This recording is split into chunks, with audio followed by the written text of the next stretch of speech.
the holy man of that generation. He is God's translation. So the thing like this, before the Baal Shem Tov, everybody knew that all the tzaddikim were talking about fasting. Fasting is very strong.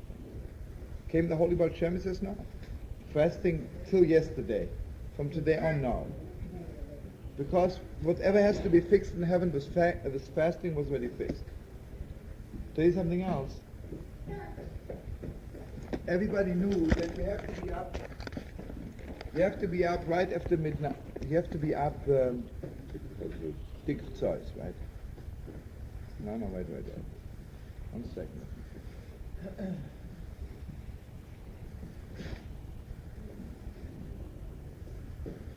I don't remember exactly. The commander says, at his time, he says, if I had my say, he says, I would say people, everybody goes to sleep, let's say 8, 9 o'clock, 10 o'clock, and wakes up at midnight. He says, what's about between 10 and 12? Nobody has fixed it yet.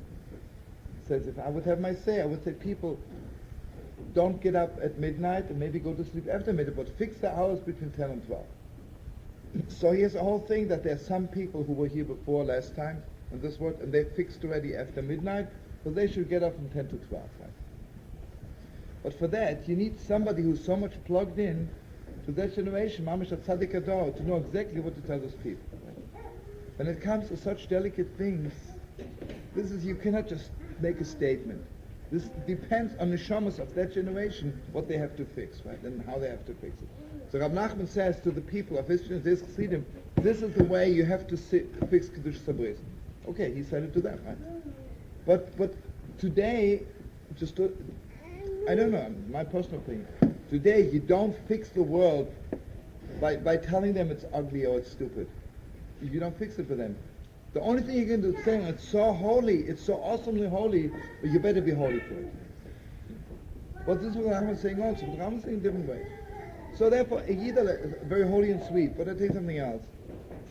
You know... Then you're reading Peshat, your Peshat is what they're saying, you're not translating them now. Shifei Ran is Shifei Ran. You know what I'm saying? So I understand, but... touch it up in a different way. No, I'm not touching it. So you don't translate it. So leave this open. Okay, so leave it, okay. Okay, so they don't know the whole Torah. There'll be one with Rabbi Nacman that wouldn't know, right? But this is dangerous. He knows there'll be some people be turned off by it, right? So who are you to turn somebody off? Did Rabbi Nacman give you permission to translate? You didn't ask Rabbi Nacman, right? Rabbi Nacman didn't give him permission to translate. And Rabbi Nacman didn't tell him, you know there's Sisra Torah which you don't give over to everyone, right? So I mean, Rabbi Nacman is Sisra Torah, right? When you deal with Sisra Torah, you have to know exactly, you have to know whom you're talking to, you have to know the generation. And it's just translating. And I tell you something... You're against translating in general. No, okay. What he's saying is that, like, if someone spoke Spanish, okay, and they only spoke Spanish, and you spoke English and Spanish and Italian and French, okay, would you tell them in French? Or would you tell them in their language? Okay? If someone is a humanistic, weird, kind of flippy person, okay, and he wants to understand Rav Nachman, and you want to enable that person by telling him what you know of Rav Nachman to help him get on the road back to Judaism, okay? Are you going to tell him, boy, are you a humanistic weirdo jerk? Everything you do is wrong? Or are you going to say, No, what you want, the people should make this palatable. But I don't know exactly if that's... No, I didn't mean that. I didn't mean it that way. But no, I tell you what, there's certain... Come back, okay. I don't know. I have a question, Shlomo. I can read Hebrew, and I get turned on by the kids of Shulchan. So you have to know how to translate it too. Even the kids should know has to be rewritten. From my heart to your heart could be rewritten, you know. What the kids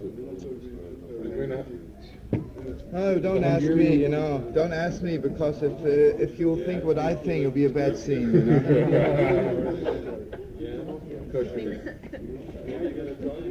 I tell you later, I want you to know something very strong.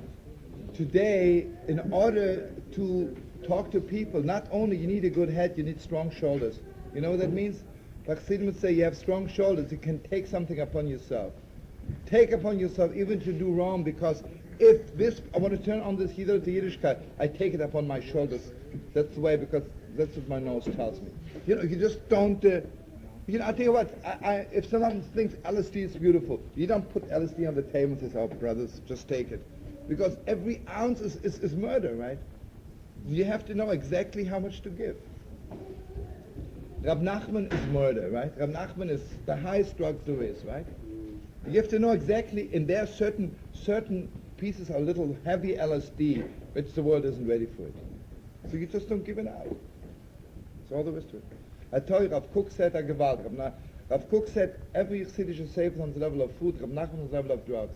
He said to his Chavre, watch out, Rab נחman is drugs, if you take too much, it'll, you'll blow your mind. And I tell you, the greatest thing is, 30 years when Rav Kook was alive, who was talking about drugs and who was talking about food. But he was mamish like into it, he knew what's going on. He says, it's drugs, you got to be careful. A gewalt, I heard it from a son who was 3 years and mamish blew my mind, You get it from Sweden? Yeah. At that time it was 1966 and I just came from San Francisco, with drugs hanging around. He says to me, that my father said, Rab נחman is drugs, so you got to be careful. I think it was cookies. No, Rav Kook is not that much. Rav Kook is like sweet candies,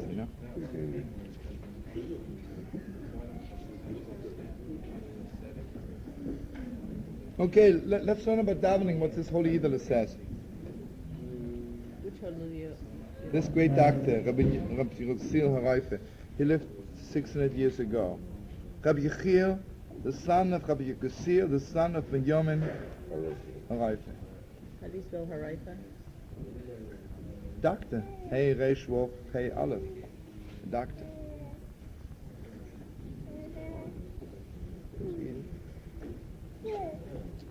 I'll tell you something lazy when you hear something else very strong. No, I'm telling you, brother. I'm putting it on him. You said there's some things we don't want to hear. What you just said, it doesn't have to be made palatable, So, according to your shitte. Okay. No, I still think you should sell the book like mad, Oh, okay, that makes me feel a little bit better. That's besides the point. No, you asked me private. Chas v'sholom. No, I didn't say that. I just said if I were to enslave, I would say it different. That's all I'm saying, I want you to know, I myself give out the book to everyone. I'm sure you would have. But I'm telling them, I only tell people there are certain parts which I'm sure Rab נחman would tell you today would maybe put it different. So if something turns you off, don't put it on Rab נחman, Put it on the translation, that's it. Make yourself a little more clear. No, because I want you to be fair. Tell some people when you sell it to them, there are certain things which are translated in old language. So if you're turned off, call me up. Give them your number and say if you feel anything turns you off, call me up. Make a house call.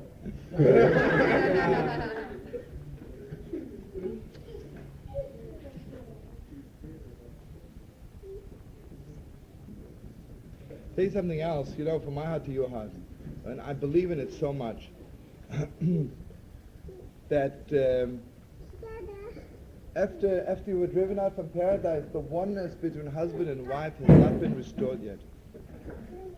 The oneness between husband and wife has not been restored yet. And before Mashiach is coming, something is happening to the world. I hope so, as God said. That Mamish God gives us back the oneness between husband and wife. Because to be driven out from paradise, that's the whole thing that husband and wife were not together, right? Remember I told you the whole time, if Eve, before she ate, she would have said, I cannot eat before my husband eats. It would never happen, right? But everybody was doing their own thing. And the question is also, you just got married, why didn't you talk to your wife? How come she's hanging around loose and the snake talks to her? You're on your honeymoon, can't you talk to your wife? I mean, not on a simple level, but there is something to it. I want you to know that what Shem Tov says is that before Mashiach is coming, something will happen to the world, and Chava will have corrected the original sin, and she will find her place back in the world, the way it should be. What? How do you come to her? I thought you mean me. That was good anyway,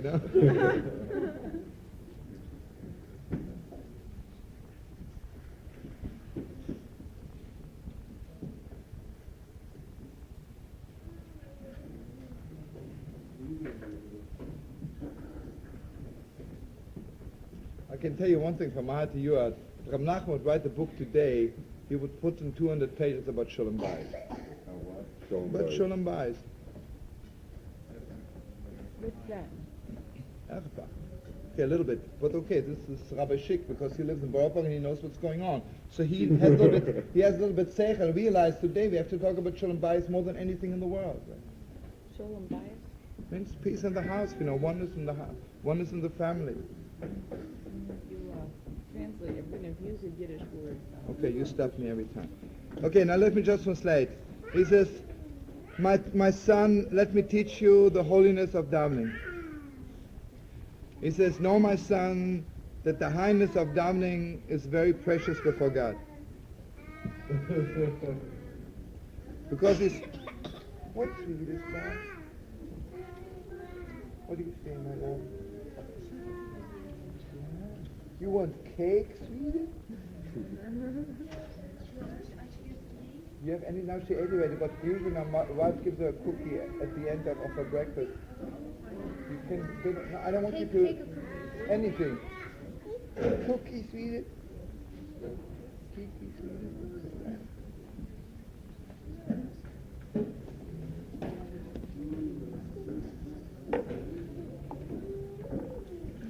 Okay, he says. You want to go with Stephanie? Go for the cake, Elila? Yeah?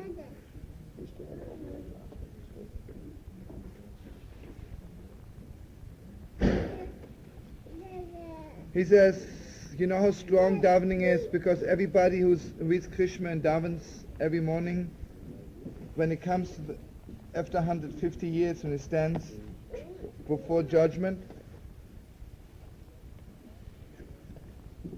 God, so to speak, and all the angels stand up and they say, give honor to the one who was praying.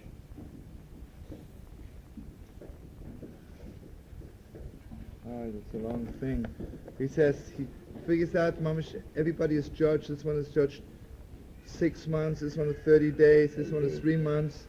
But the one who was davening, mamish, the Rabbi says, what? No, I don't think she wants to go.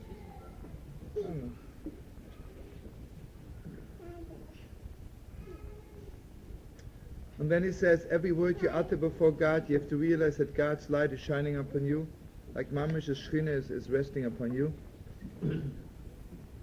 Then you have to know that there's an angel who's waiting for the last Yidale to pray. And only then he takes all the prayers and brings it up before God. Since you never know whom you're holding up. He says, let me tell you also, my son, he says, how much God wants Yidden to daven. Because there is no nation in the world whose prayers are so close to God like the Yiddelach. Then he says, the holiness of us Yidden is that we don't pray when we're already in trouble, we always pray before.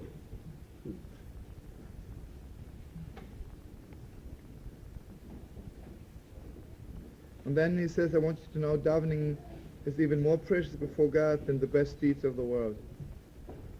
Because Moshe Rabbeinu, who did so much, and God only answered him because he was praying.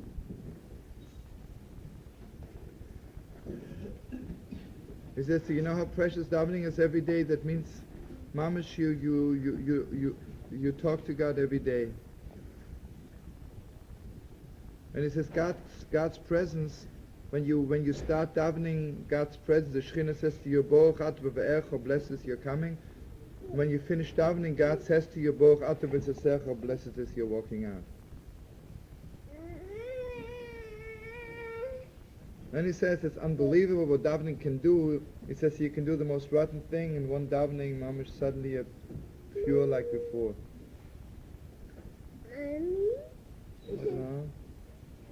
Then he says davening is stronger than bring sacrifices. But therefore he says, since davening is like the Beis HaMikdash, therefore I'm begging you, please get together and always daven b'tzibur. Because in the Beis HaMikdash everything was done together.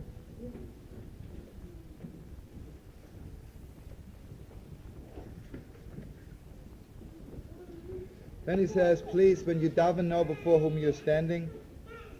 And he goes on the whole thing.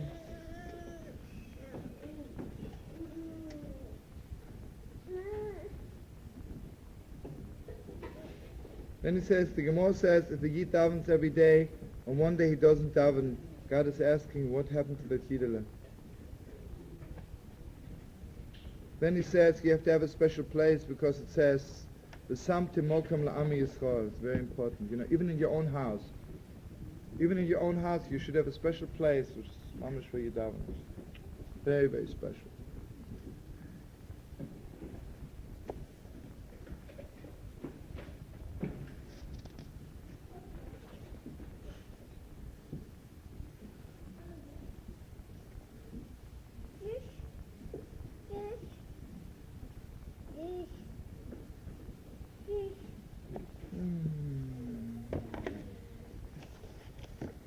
Okay, since you mentioned the Chapaim, let's learn a bit of Chapaim.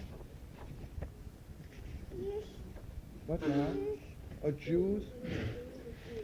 Any Jews still there? Is there apple juice or something? There is no juice still there. Is there any banana maybe? Want an apple, love? No, sweetie. Can you wait a few minutes, baby? Can you be so good and wait, love?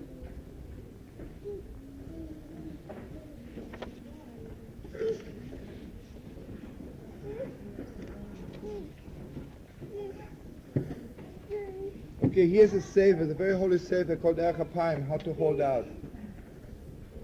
Very special, you know, everybody... What? It's good for you to read to her. What, baby, love? What now? What do you want to do, sweetie?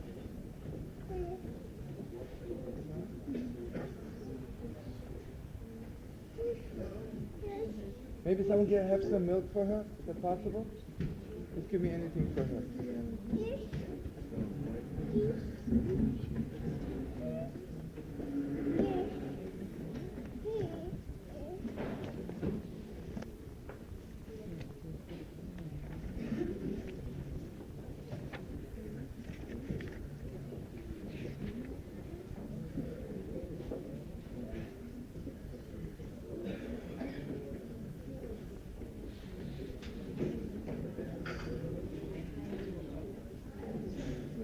Okay, friends, can we just learn for 5 more minutes? You know, I can't get it out of my Shlomo, what I want to learn. It says so much noise going. Yeah, anything. Want some milk?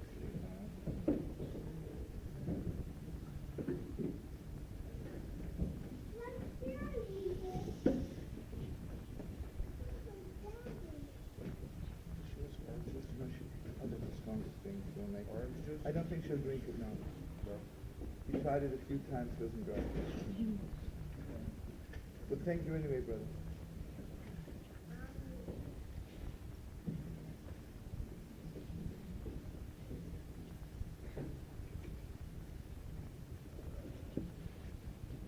Okay, let's put it this way. Let's learn from Rav Kook here.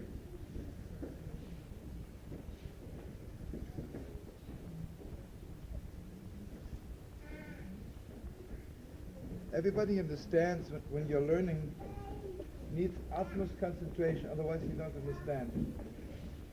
When it comes to praying, it needs even much deeper concentration. Because praying doesn't come from your head, doesn't come from your soul. Praying comes from the deepest depths of your very being. And to pray means that this deepest depths of me, which has been covered up with all my doings all day long, because I'm living in a mundane world. And when I begin to daven, suddenly this deepest depth is speaking up inside of me. And the most important thing is that this davening of mine, this speaking up of my soul, has to extend itself all day long. Means my neshama has to, like, you know, I daven, after that I go and buy myself apples. But if I buy apples after I daven, it's a different apples, you know? Because the whole time I can hear my own neshama talk. So Rav Kook said, if you daven only while you daven, then you didn't daven. But the real davening is to put you in this kind of frame that even when you walk away from davening, you're still davening. And he says not only your soul has to daven, he says your body has to daven. It has to extend and expand all over you. It has to expand from you into the whole world, into all which is living. And he says, I want you to know that the deepest depth of the Torah is only so that this deepest depths of davening should extend itself all over the world. Then he says, you will never reach that level unless it is clear to you that your neshama, your soul, is praying anyway, all the time. It is only when you daven with words that the neshama reveals to you what she is saying. And he says, very deep, that the sweetness of davening, and the holiness of the glorious feeling of davening is paradise. Right. Bam, sorry. Do we have maybe a little napkin or something?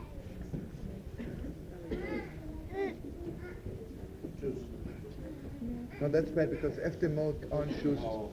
Yeah, hold it. We'll give it to Aled. Anybody has a little? You know, the baby never, she didn't sleep so much. It was so cold. She woke up every 2 minutes. Not much. You want more milk, Lavelle? You want more milk, sweetie?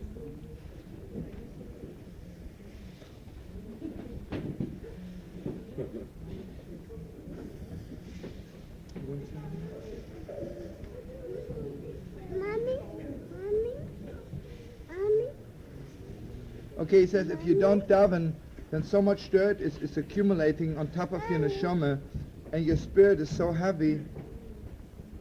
And he says, and when this holiness of davening, which is a gift from heaven, comes over you, then like a river of life and a river of sweetness passes over you,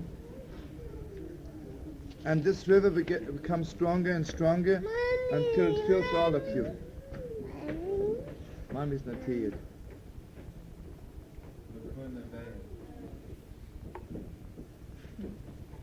He says, you know what was done? Everybody has certain holy feelings, deep feelings. But you know when they become deep, when they become real is when you daven. Because tefillah is the deepest vessel to mamish, to make yourself a vessel for the greatest light. Tefillah actually means it means to get together. Halal. What? Halal. Sure. Ha'toifer klicheres. Toifer means to put together. To put together your broken pieces, to put yourself together with God.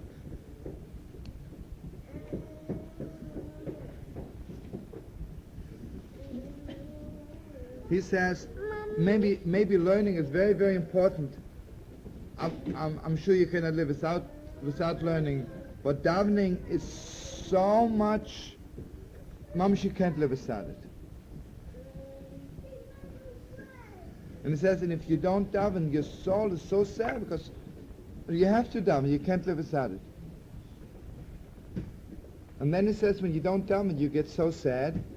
And then you say you're too sad to daven, but you're only so sad because you don't daven. You know, a lot of people say, I'm not up to davening yet. That's it, you know. Are you in a bad state because you didn't daven, you know?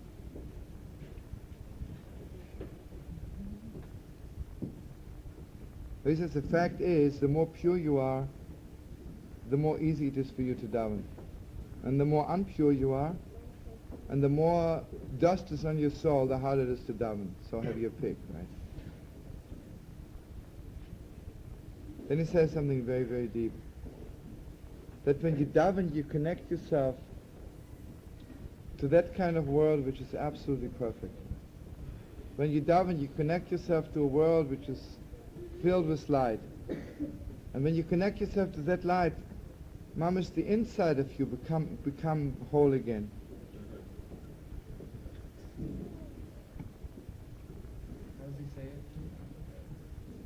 I'm taking together a whole thing, give it to you.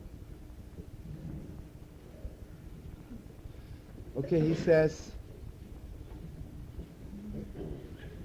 he says something very deep. He says every living creature has a very high ideal, Even a dog wants to be the top dog, right? Like a cockroach wants to be the highest cockroach, right? Not on the level of pride, just wants really to be a high cockroach. And he says but can you imagine, he says, if you take those highness of the whole world together, how high this is. And when you daven, you connect yourself to this. You know what is davening? I just want so much, right?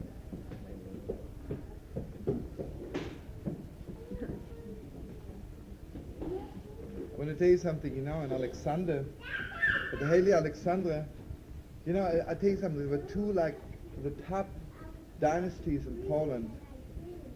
Not in Galicia. In Galicia was Belz and Bobek. In Poland was Ger and Alexander.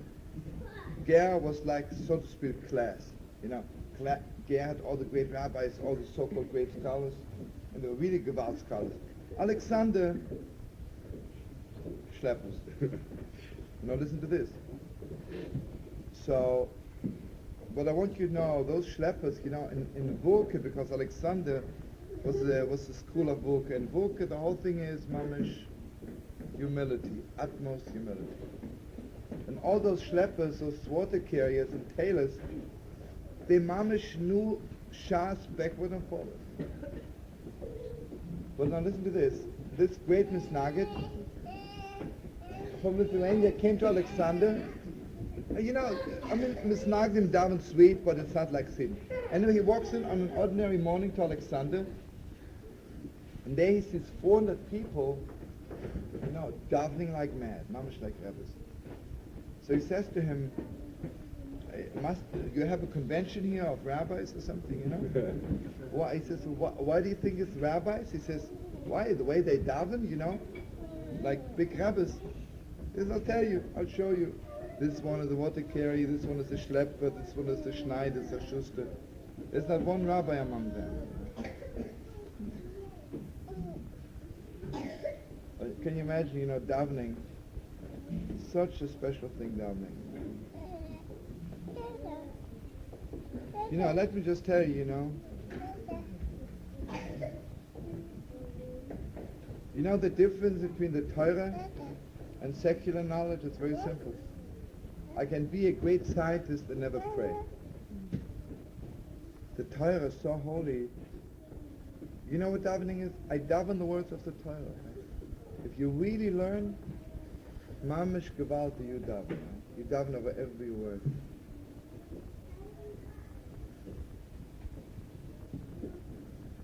That means the Torah is mamish connected to the deepest depths of you, Your mind and your heart and your soul, your feeling and your existence is all one, right? In the secular world, there's pieces here, knowledge here, a little feeling here, a little knowing there.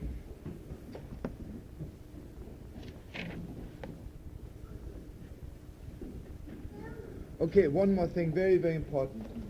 Unless you feel the beauty of davening, the sweetness of davening, if it doesn't mamish thrill you like with bliss, then you didn't daven. Very heartbreaking to know. Maybe you were quetching like Heilige Ivan told me before, Sometimes you can stand before God and quetching, quetch my neshama, ask a few good things. But this is what davening is all about. Davening is to lift myself up to that place of highest bliss. Something else very important. Every person has to know that mamish, my neshama is sick. Don't kid yourself. Hopefully, physically, we're all well. Our neshamas are sick. Don't kid yourself. If you are honest with yourself, everyone knows my neshama is sick to the core.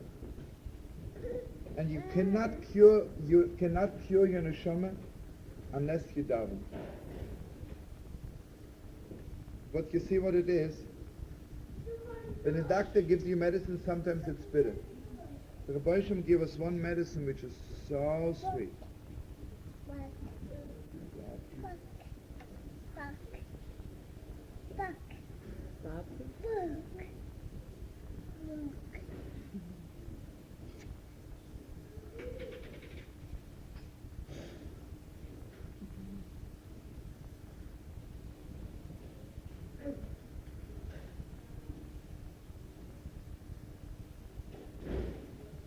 You know, everybody knows that there was a flood in the world, destroying the whole world, and the Gemara, the Kodesh says, you know why the flood was?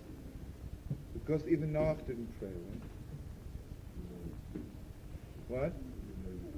Yeah, but regardless, right? The fact is, if he would have prayed, maybe it wouldn't have happened, right?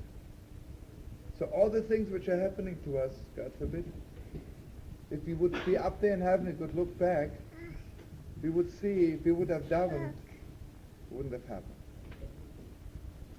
Can you imagine coming up to heaven and looking at your life, and then you realize, all I needed just one more davening, one more praying. So let's daven strong, fast like mad, and like this doctor says, we'll only report, don't pray after, always pray before. Always pray before.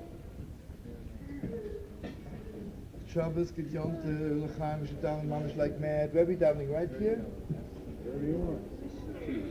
Okay, let's go to shul.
That's right. I can't wait for you to get back from Israel already.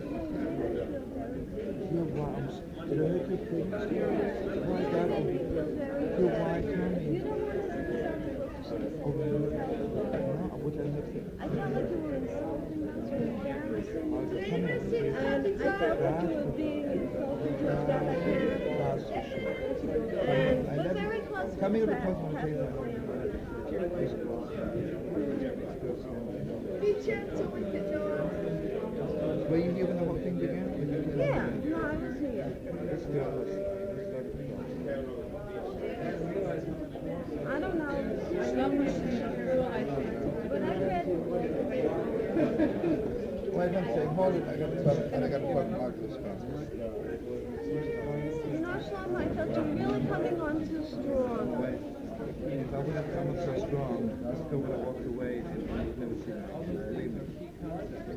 So why don't you talk to her on the What's side? going on? At this moment, I must have been... Trust me, trust my nose and my ears.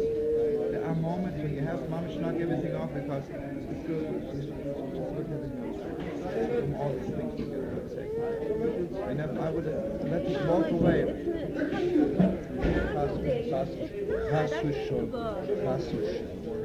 Believe me, at this moment, the greatest fixing I could have done to do this, really.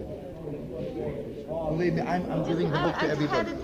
No, 100% thank you for that. But I want you to know, I'm giving it, we have it at home. Every person who comes to my house, we know what's not, but I'm now giving that book. 100%. It was just a special occasion, believe me. But also, from my to your heart, there's a little bit, 1 ounce of truth there. Because Rabbi Kaplan is a sweet Yiddler, he knows a lot, but he's not that much plugged in, obviously. You see, if I translate him... All you people that are Carlebach, go to his house and read it. It's very holy. He's, I mean, they're really holy Rabbi Catholic. after kids, no. You're coming off like he's an idiot. No, after kids are already plugged in, right? After they're already in Yiddishkeit, they can stomach anything. How come I can stomach anything in the world? Because they know what Nacman says, right? You know, like... You're talking about people who are not turned on Yiddishkeit. Who don't know anything. And they open this book, and they say, this is what it's all about, I don't want to read it, right? You never know which way it's going. See what I'm saying? Rabbi Nacman spoke to his Chassidim. It's 100% okay, right? But Rabbi Nacman broadcast on CBS on Channel 13, Rabbi Nacman talks to the world. Would Rabbi Nacman give this talks to the world? No. Obviously not. Because he was talking to his Chassidim. Okay, so that's all I'm saying. That Rabbi Catholic should have had more sense to know what to put in and not to put in. I think it's a chokhmah to translate everything and put it in. It takes a lot of... That's what I say. He needed more strong shoulders. Obviously he doesn't have it. He might be streaky. I'm not knocking. Maybe you should talk to him. No, he's doing his thing. Who am I to tell him what to do? But I only know, especially in a case like this, I have to tell this girl. If נחman would live today, he would talk different. But then it's okay. Because I wanted to listen to Rabbi נחman. I wanted to hear what Rabbi נחman said. If I would have told her, listen, Rabbi נחman, stupid, forget it. Because she'll never look at it again, and she just bought the book, right? So I wonder if Rabbi נחman spoke to his Chassidim. He would have said the same thing to you in different words. I just thought you were coming up very strong. No, I overdid because this girl, believe me. Okay, Markele, why don't you trust me sometimes? no. We can't trust you, what can we trust? I know, but I tried to correct, but telling you I'm still giving okay. out the books. You say, you have strong Kishkis, Bokshem, you're okay, right? Husband, you have a house, you're okay, right? But something the person's not okay. I know. That's When been the there person's not too. okay, when the person's just badly not okay, you do anything. Okay, love you, Markele.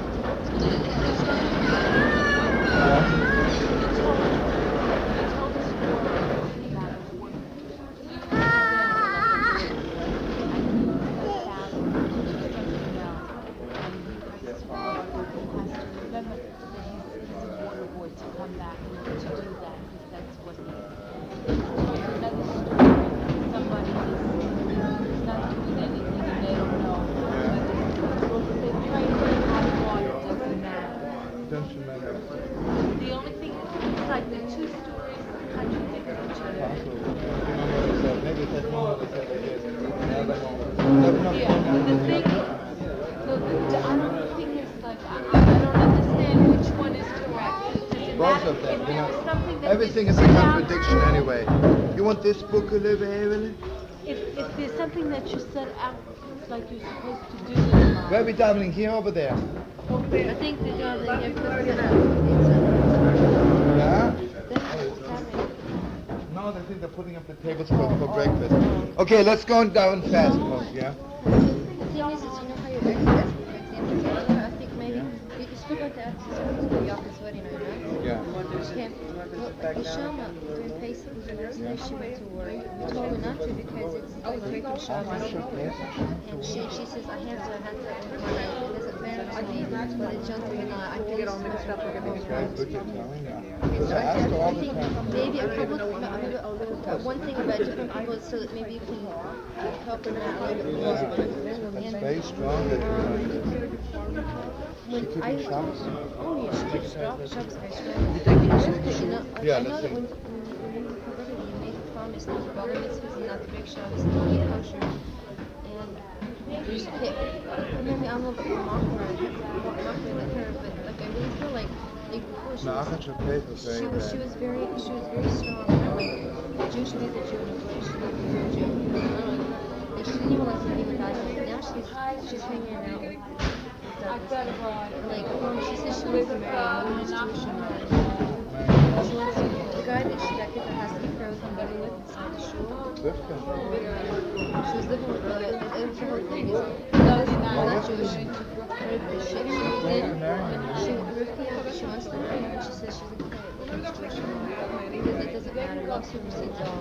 Chaya went and she says, Douglas, I have a question to ask you. It's a question, it's a problem. She asked him, to give her an answer. He said, to follow your heart. He says, your heart supersedes Torah. And she says, but it says in the Shema, follow the Torah because the follow eyes on your heart because they're religious, right? It says that doesn't matter. It doesn't matter. And this is Rick listens to Douglas and she does this. And I think that maybe if you go and you talk to her, that maybe, like she she's going to with you, and like when people speak to her about Douglas, it's like she takes it as something against her, which I understand very much so. And like I tried talking to her, but already like she's so hurt, and like we were so close before, she's so hurt that I can't speak to her, because Mom, I don't want to hurt her. Yeah, good. Thank you for telling me that. We haven't even had a chance to chat. What time are you leaving? I'm not leaving, you're leaving. Okay. Yeah. Right. I want to say love you like man. You too. Yeah? Stephanie, thank you, darling.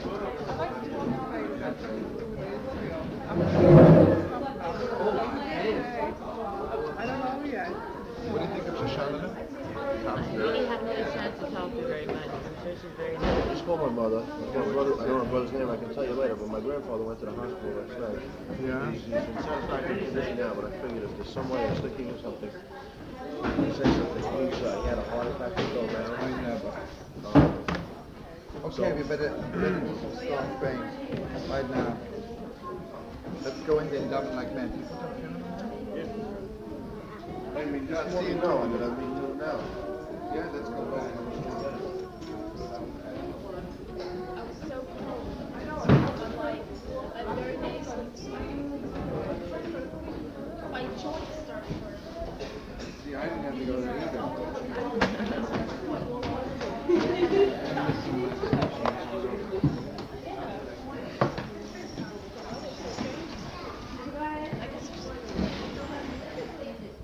Where's the shoulder? You want to go? I don't know. She's right here. She's what? Yeah, let's go and down. For real. Okay, give me one. She got to stay here.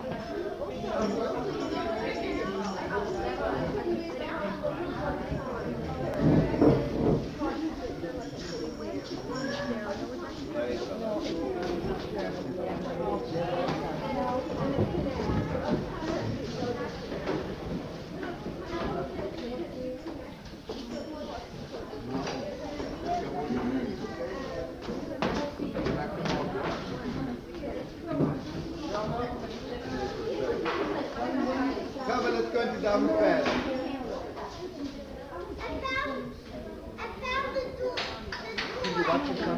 Can you watch the show for 1 second? I was watching.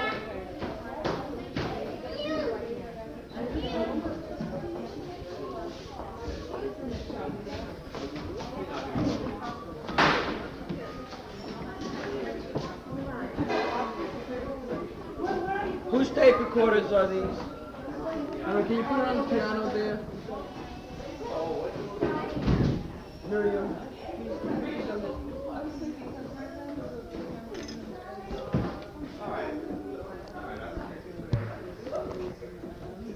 Maida, can you just put these on the top of the piano? Thank you very much.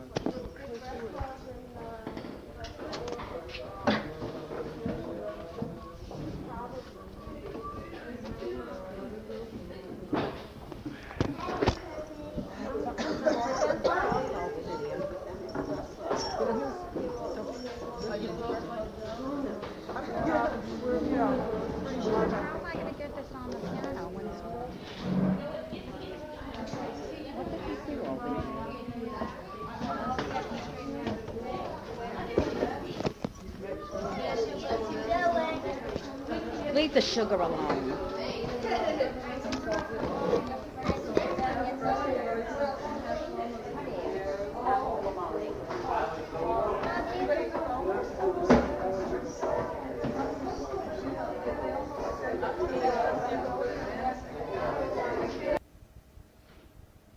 The highest, right? And sometimes people like to know who's my soulmate. Adam knew that Eve is his soulmate, right? Simple as it is, right?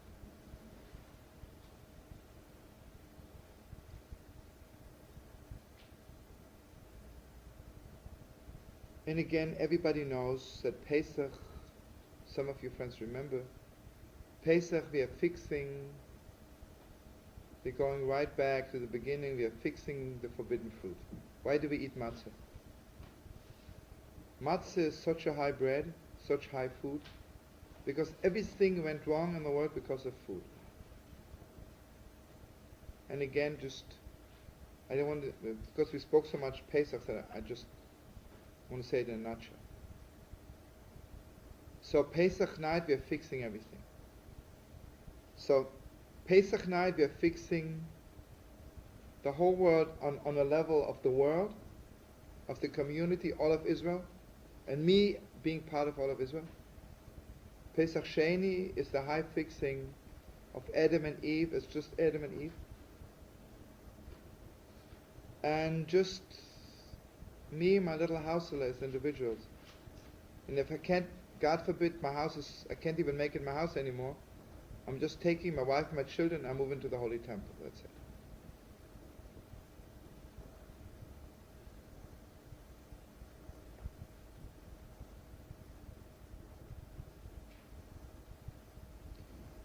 Okay, just please bear with me. Everybody knows, and I want to share this with the deepest depths. When a woman gives birth to a child, in the craziest, most unbelievable way, she's considered unholy, impure. She cannot enter the Holy